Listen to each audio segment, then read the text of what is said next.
Hi, welcome to World Sports Weekly. I'm your host, Natalie Rydström. England raced to a comprehensive win in the second test at Lord's and now hold a 2-0 lead in the best-of-5 series. Where can we then make money on the Ashes? Well, Richard O'Hagan, sports writer and regular contributor to SBRForum, is joining us now to tell us. Richard, welcome to the show. Hi there, Natalie.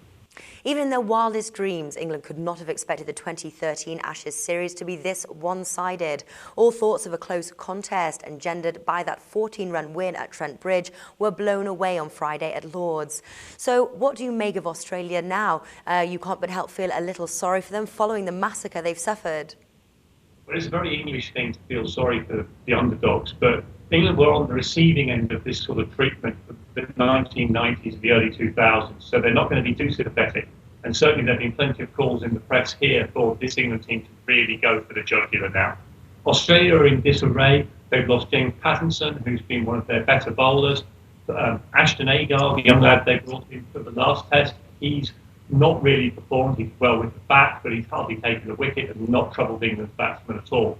So they've then got to sort their batting order out. The opening batsmen, the guys they nailed their colours to at the start of the series, have failed and failed and failed. Captain Michael Clarke moving down the order and basically hiding from the England bowling. They've really got no one left in the locker either. So it really does look very bad for them. Yeah, well, there's no surprise that the outright win market is all about England. But the question is can we, and if yes, how can we make money in the win market right now? I think the way to make money is to actually look to the win margin and try to think about, well, how's this going to play out now? England are 2-0 up.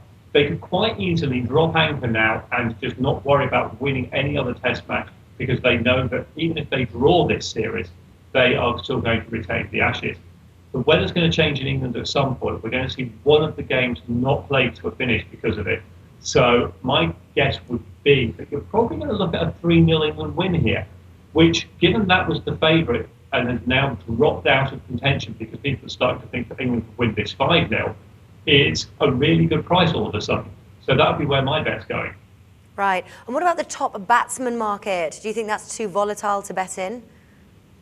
I don't think so. What I think is surprising is that the guys we thought were going to be contenders in this market, so on the England side, Alistair Cook, Jonathan Trott, Kevin Peterson, are not performing well. The guys who were longer prices at the start of the series, Ian Bell and Joe Root, are really coming into their own now. And I think Joe Root is a very good price at the moment in this market, so I would be getting behind him. So far as the Australians are concerned, well, everybody's had a bit of a disaster, apart from one guy, that's Usman Khawaja, who came in and played in the last test match, got himself out stupidly in the first innings. Second innings, played a really good, composed innings, looked to be the only Australian who really got his head properly screwed on.